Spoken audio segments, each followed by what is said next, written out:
Well, hey there, my friend. I'm Abby from Abby Kirsten Collections, and today we're going to be talking all about the Cricut EasyPress, specifically the Cricut EasyPress 2 and comparing it to the newer Cricut EasyPress 3.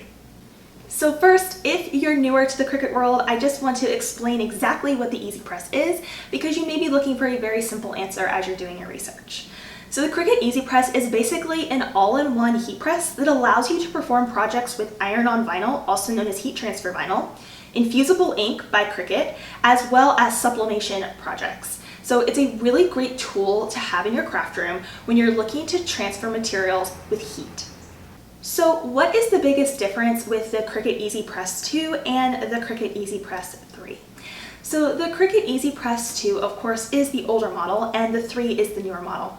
The biggest difference between the two is the accuracy and the ease of use with the EasyPress 3 versus the EasyPress 2.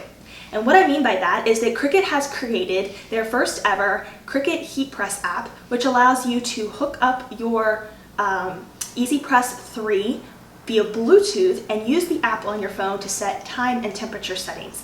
It provides you a lot more accuracy on your projects, helps eliminate guesswork, and saves you time in the long run. So we're going to be looking at that heat press feature today and doing a project with our EasyPress 3. So what are the different sizes that these two EasyPresses come in? Both of these machines right now come in a 9x9 or a 12x10 size. So this one here is the largest, and then the 9x9 is this red one here. If you're looking maybe to be on a budget and save a little bit more money and you just really want to get a heat press in your craft room, then you may want to opt for the EasyPress 2, which is still a great press. And Cricut still has a heat guide that you can check out in order to set accurate temperature and time settings for you. So it's still very usable, and it is still a wonderful press to have in your craft room. The EasyPress 3 being newer, of course, is the higher price point currently on the market, but it has additional features that the EasyPress 2 does not, which we're going to be focusing on today. If you're looking for a smaller heat press, make sure you check out the Cricut EasyPress Mini, which is great for smaller size projects and working on smaller surfaces, such as doing iron-on shoes or hats, or even putting iron-on onto cardstock. I'm going to link separate tutorials below where I feature the EasyPress Mini, so you can check those out if you're interested in learning more about that.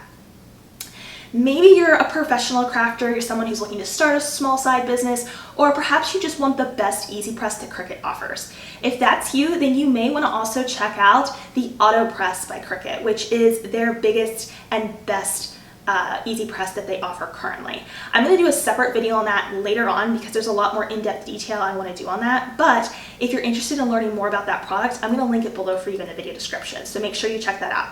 Alright, so let's go ahead and dive in. We're going to compare these two a little bit more, and then I'm going to show you a project, and we're going to set up our EasyPress 3 with the Heat app and see how that works. Alright, so here I have my two presses, EasyPress 2, EasyPress 3. This is the 9x9, and this is the 12x10. So these are the two different sizes they currently offer in both the EasyPress 2 and the EasyPress 3. So with our EasyPress 2, all we would do is push the power button here, and then we would need to push the temp and set it plus or minus, push the time, and then up it plus or minus to set our time, and then wait for it to heat up. With the EasyPress 3, we are going to use the Heat app and Bluetooth connection. So I have the Heat app, the Cricut Heat app here, and you can find that in your app store on your mobile device. So I'm just going to open the app up, and I need to go through the setup process here. So you'll see a button that says setup at the top, and you want to make sure your EasyPress is powered on. So as soon as it's powered on, it's going to flash, and then it's going to appear here in your app. It's going to detect it, and it's going to give you the option to hit connect. So I'm just going to hit connect, and it's going to say connecting to the EasyPress 3. And it's telling me that it's going to be registered to my Cricut ID. I already have an account set up and I've signed in, so that's why it's registering to that ID. If you're brand new and you've never set an account up, make sure you do that and sign in so that it can be registered to your Cricut ID. You'll also need to make sure you're clicking the I agree to the terms and conditions, and then click the activate button at the bottom. And it's going to take just a minute to activate the EasyPress 3. You got to make sure that your EasyPress is turned on and within range, so make sure you're within a few feet of it. Don't be like in another room or anything like that, or it may not pick up your EasyPress. Okay, so we just got a success message. Success, you're ready to make something great. When you're ready, place the EasyPress in the safety base, that's the base that it comes in, and keep it flat, even surface on a table or countertop, and then power it on, okay? So we're gonna hit the done button there. And it's now going to tell us that we can kind of walk through this project. And Cricut often includes like a sample piece of material that you can practice with. I'm not going to do the sample material because I'm going to do my own design here in a few minutes, but you can absolutely walk through this if you're setting up your EasyPress 3 for the first time. I'm just going to hit skip at the top there. And now let's check out what else we need to do here in the EasyPress app. Okay, so here on the home screen of our Cricut Heat app, let's hit Start New Project. And then we need to select our transfer material and what we're applying it to and our work surface. I'll explain what each of those means. So we're gonna first click on the transfer material. I am gonna be using the Iron-On Sports Flex. So I'm going to click on that option. If that's not what you're using, then of course you can keep scrolling through here until you find which material you're using. They have the Iron-On materials, the Smart materials, and then the infusible ink as well. So I'm going to click on the Sports Flex. It's going to ask you next, what are we applying this to? Corkboard, neoprene, nylon, polyester. Are we doing any of the Cricut blanks? Because Cricut sells a lot of blanks as well. So it could be, you know, their cosmetic bags or their t-shirts, things like that. So you may notice that there are only certain materials present here, and that is because it's only going to bring up what your particular iron-on material, whatever you're transferring, is applicable to. So if it's not going to be synergistic with your particular material and blank that you're putting it on, it's not going to pull it up for you. Then it's going to ask you about the work surface. The work surface is, are you using a Cricut EasyPress mat? Or if you do not have a mat, then you need to use like a thick towel to protect your surface. So I recommend the Cricut EasyPress mat, and that's pretty much what it's going to default to. It does have a don't have a mat here, and then it's just going to give you a warning that the results may vary. So make sure you be aware of this, and you can read their disclaimer here, but you can use a towel if you need to. I'm going to click the next button here. It's going to give you the option of a quick iron-on tutorial. If you need it, you can watch it, or you can just keep following me along here because I'm going to be showing you as well. So we're going to click on next. Now it's going to give us our exact settings here, recommended settings.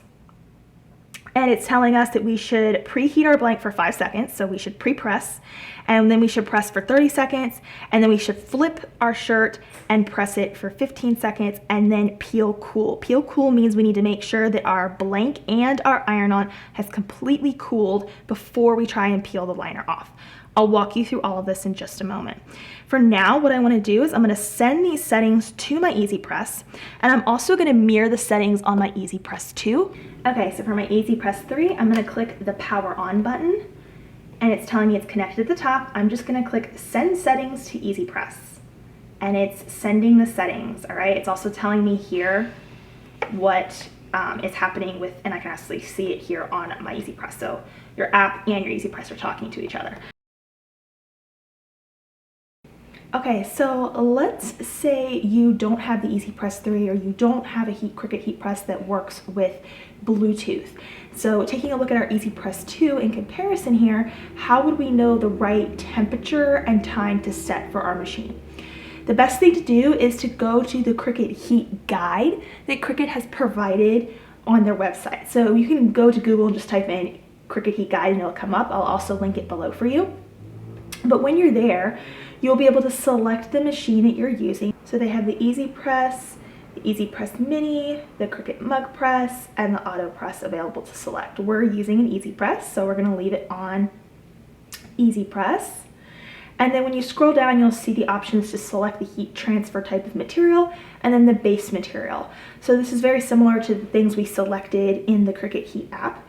So we could just click on this and then decide what material are we ironing on and applying with heat. So I'm going to select my Sports Flex iron-on here using the similar example, and then our base material is polyester, and then we would select that it is going to be on the Cricut pressing mat. You can use a towel if you don't have the mat, but again, I recommend the pressing mat for best results. And then just click apply, and it's going to give us our time and temp settings here. And we would set our EasyPress. So how do we set the EasyPress manually using this time and temp? So to set our time here, you're just going to power on your EasyPress, and then you're going to want to take a look at the temp and the time button here. If you click on the temp button, your temperature will start to flash, and then you can increase or decrease your temperature. Once you've set it, then just hit the temp button again, and it'll start heating up your press to that temperature. And then the same thing applies to the time. So the little time icon, all you do is click on that. It'll start flashing, and then you can adjust it up or down according to how many seconds or minutes you need for your EasyPress to be set at. And then once you do that, you can either just wait and it'll set it, or you can hit the time again, it'll stop flashing. And then just give your EasyPress a few minutes to heat up to that proper temperature, and then you'll be ready to go. So that's how you would use the Cricut Heat Guide in comparison to the Heat app, and the same exact thing is going to apply with your EasyPress 3. So the same manual settings we just set on our EasyPress 2, you can do the same thing here. So it would just be the power on, and then it would be the temp and the time button, increase or decrease, and then you would just wait for it to heat up. So you can still apply manual settings as well. If you, for whatever reason, can't or don't want to use the Cricut Heat app, you can still use the Cricut Heat Guide. All right, so this is just an example here. If you want to get this file, this is a freebie in my member vault. So all you need to do is go to members.abikirstencollections.com. And if you have an account, just log in. If you do not, you can sign up. And then you can type in design number 516 and you will find that. And there are of course some other freebies as well. If you want to filter by free projects, you can tick this box here under all crafts and filter by all our free options. And then we have a premium upgrade as well. So I've already imported this into Design Space. I've downloaded the file and I've uploaded it here. You would just click on Upload Image, browse your computer, and bring the design into Design Space here. There's not much you need to do to prep this file. You're just going to want to decide on the size. So I made two of these shirts, one for myself and one for my daughter. For my shirt, I went to almost 11 inches to go across my medium shirt that I wear. For my daughter, who's a size 8-10 in girls, she only needed about a 7.5 inch wide decal. So just measure the center of your shirt and decide how big you want your iron-on transfer to be, and then scale that here in Design Space. And to scale, we just use this corner arrow here to go up or down to scale our size, which you see at the top and to the right there of our size measurements. You can also type in your size right up here. All you need to do now is just click the Make It button, and it's going to connect to your Cricut machine. Mine is connected via Bluetooth, and I'm just going to select Everyday Iron-On Vinyl for this, but if you're using a different vinyl, then of course search that in the settings and select that particular Cricut material for yourself. Okay, so my machine is connected. I'm just going to browse all my materials here and find this Sports Flex iron-on, select that and hit done, and now we're ready to load our material. All right, so I have my iron-on here. We want to unroll it and make sure the shiny liner side is down when you add it to the mat, okay? So shiny liner side is down, and I'm just gonna place this here at the top of my mat. Press this down. You could trim it down to size if you want. I'm just gonna trim it off. And if you have any trouble getting it to stick to your mat, try using a brayer tool, because that's really handy to get your material to stick to your mat, especially if your mats have been well worn. All right, so I'm gonna go ahead and load this and let our Cricut cut out our design. So I like to weed on the mat, so I'll just pull up the extra vinyl that I don't wanna weed, and I'll cut that off.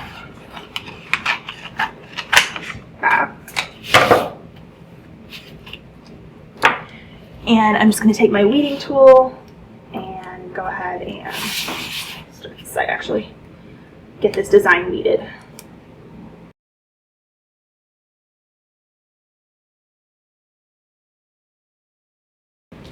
Okay, so our EasyPress said to do a pre-press for 5 seconds.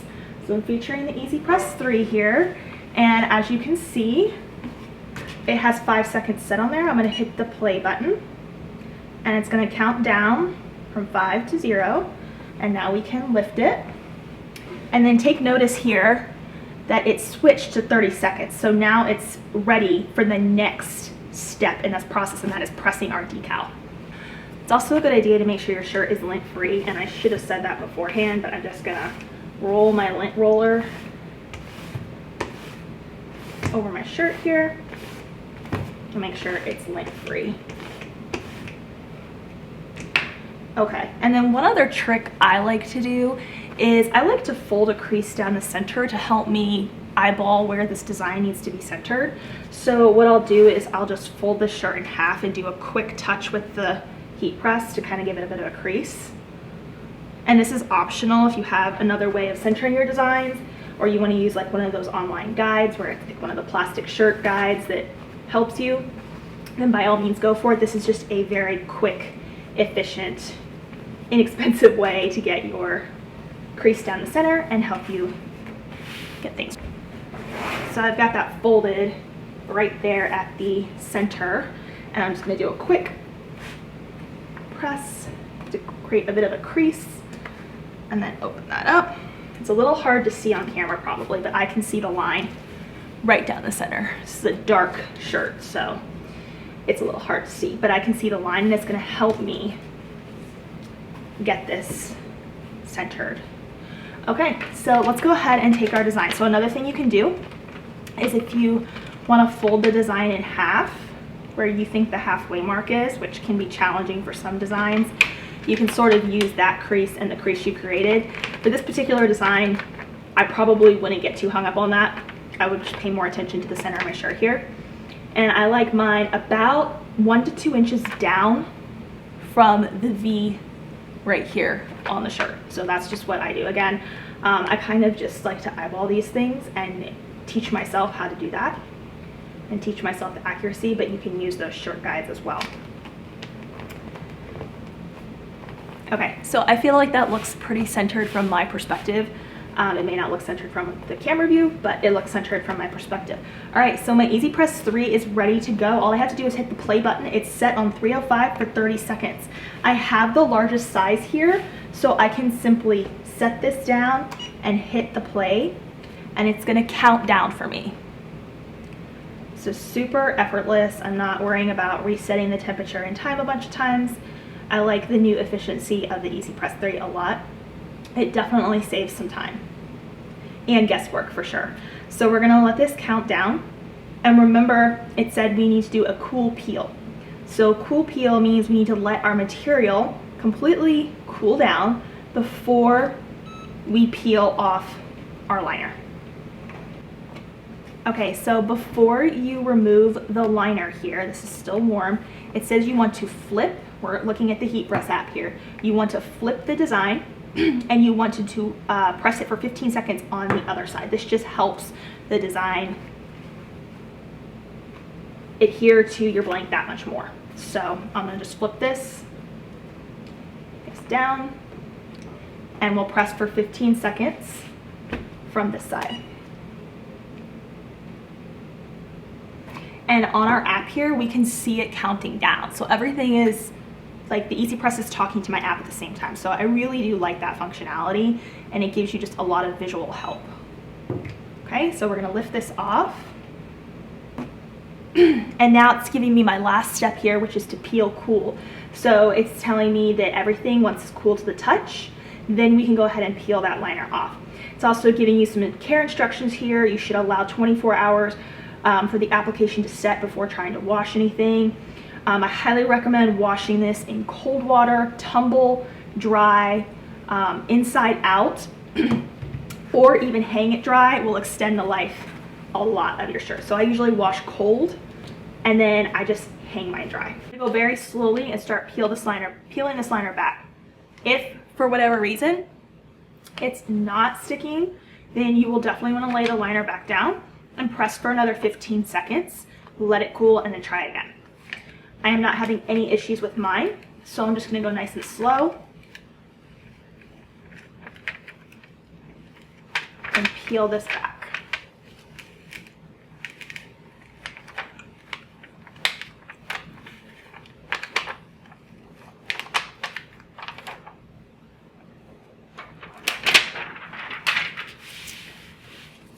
Okay, there we go. We've completed our shirt, and we used the new EasyPress 3 to do it. I'm honestly very impressed with the EasyPress 3. I really like the fact that there is now an app that helps me. I do hope Cricut will come out with more blanks and material type settings. Another thing I like about the app is it saves your last used combination here on the home page of the app. So let's say I'm making a bunch of these shirts. I can just hit the last used, go through the process again. So you don't have to actually go through reselecting everything again. So I think that's really a good time saver as well. So what are your thoughts on the EasyPress 3? What questions do you have for me about it or any of the other heat presses? I would love to know. Go ahead and tell me below in the comments. I think this shirt turned out really cute. This SVG is completely free for you. It is linked below in the video description, as well as my resources and other information about this new EasyPress 3 and the comparison to the EasyPress 2. I will see you guys there. Bye for now. So as a recap, the EasyPress 3 helps you by saving time with the help of the heat app by auto-setting your times and your temperature. It provides more accuracy, especially for beginners, and it heats up slightly faster. The EasyPress 2 is a lower price point, but you also must manually set all times and temps. There is still heat guidance available to help you with that though. So what were the results? Both EasyPresses, the EasyPress 3 and the EasyPress 2, both produced similar great results. As far as there being an advantage to one having a better result over the other, I could not tell that there was any major difference in the result of my heat transfer.